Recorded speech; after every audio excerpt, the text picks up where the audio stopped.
Il suffit d'un tweet, d'un montage flou, d'une voix anonyme derrière un écran, pour qu'un mensonge devienne viral, pour qu'un soupçon devienne poison. Brigitte Macron, première dame de France, épouse du président Emmanuel Macron, en a fait l'expérience de la manière la plus brutale. Depuis des années, une rumeur absurde circule, certains affirment qu'elle serait un homme, qu'elle aurait changé de sexe, qu'elle cacherait un passé sombre. Une fiction montée de toutes pièces, devenue une arme politique, un objet de haine, un outil de confusion. Mais derrière cette théorie du complot grotesque, se cache une mécanique bien réelle, bien plus dangereuse, celle de la déshumanisation des personnalités publiques, celle du mépris de la vérité, celle de l'effondrement du discernement collectif. Ce que Brigitte Macron a subi, ce n'est pas juste une attaque personnelle. C'est un symptôme d'un monde qui doute de tout, sauf du mensonge. Aujourd'hui, il est temps de revenir, sans haine mais avec clarté, sur ce que cette rumeur révèle de notre époque. De comprendre pourquoi elle a pris, comment elle a été diffusée, qui l'a alimentée et surtout, pourquoi il est vital de ne pas se taire face à ce genre de manipulation. Tout commence en 2021. Un document de plusieurs dizaines de pages est publié sur Internet. Il prétend prouver que Brigitte Macron est née homme, sous le nom de Jean-Michel Trogneux. Ce nom ou celui de son frère devient la clé de voûte de cette construction fictive. Un glissement subtil mais toxique, en déformant des éléments biographiques authentiques, la théorie tente de semer le doute. À l'origine de cette rumeur, on retrouve une femme, Natacha Ray, qui se présente comme journaliste d'investigation. Pourtant, aucune enquête rigoureuse, aucune source fiable, aucune preuve.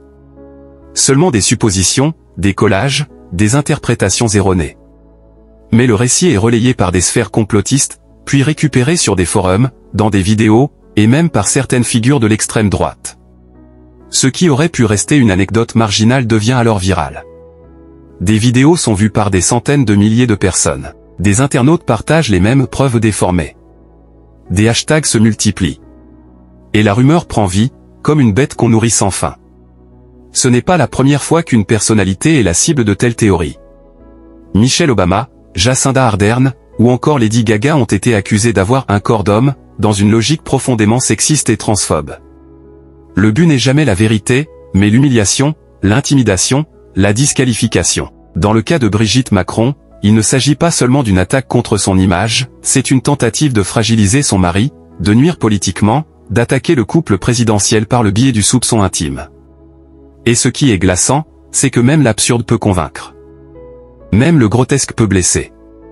Parce que sur Internet, la rumeur court plus vite que la vérité. Comment une rumeur aussi invraisemblable peut-elle trouver un tel écho? C'est là qu'intervient le cœur du problème. Dans une société marquée par la défiance envers les élites, les institutions, les médias, la vérité est devenue suspecte. Ce qui est officiel est perçu comme manipulé. Ce qui est caché serait, par essence, plus crédible. La théorie du complot rassure. Elle donne un sentiment de maîtrise, d'accès à un savoir interdit. Elle transforme ses adeptes en éveillés face à une majorité endormie. Et plus une rumeur est énorme, plus elle paraît digne d'intérêt, justement parce qu'elle choque. Il y a aussi la fascination pour la transgression, et si ce que tout le monde croit était faux? Et si derrière chaque sourire politique se cachait une imposture? C'est la logique du soupçon permanent, où le doute devient une arme, et non un outil d'analyse. Mais cette logique tue la nuance. Elle remplace l'enquête par le montage, la preuve par le ressentiment, le raisonnement par le buzz. Elle pousse à haïr plutôt qu'à comprendre, à humilier plutôt qu'à débattre. Les réseaux sociaux, les algorithmes, la viralité des contenus courts favorisent ce glissement. Une vidéo bien montée, avec une musique inquiétante et un ton accusateur, peut faire des millions de vues. Elle ne dit rien de vrai, mais elle marque les esprits. Et quand cette désinformation est répétée, elle finit par s'imposer. On ne cherche plus la preuve, on se contente de la rumeur. Et peu importe les démentis, peu importe les faits, ce qui compte, c'est l'émotion, la transgression, le scandale. Derrière le vacarme des commentaires, il y a une femme. Une mère, une grand-mère, une épouse, une ancienne professeure. Brigitte Macron n'a pas seulement été attaquée dans sa fonction publique, elle l'a été dans sa dignité personnelle. On l'a déshumanisée, caricaturée, instrumentalisée. Dans une interview accordée à Le Parisien, elle a reconnu combien ces accusations ont été violentes, pour elle comme pour sa famille. Elle a porté plainte. Elle a subi l'humiliation d'être réduite à un genre supposé, comme si sa féminité était un mensonge. Le simple fait d'être une femme de pouvoir, unie à un homme plus jeune, cultivé, présente dans l'espace public, a suffi à déclencher cette vague de haine. Ce n'est pas nouveau, l'histoire regorge d'exemples où les femmes fortes sont attaquées par le soupçon. Mais aujourd'hui, ce soupçon est démultiplié par la technologie. Il se diffuse à une vitesse folle, et touche même ceux qui n'y croient pas.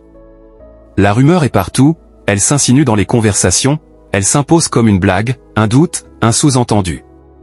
Et ce que ça détruit, c'est bien plus que l'image d'une femme. C'est la possibilité même d'un dialogue raisonnable. C'est le lien de confiance entre les citoyens. C'est la frontière entre l'humour noir et la cruauté pure.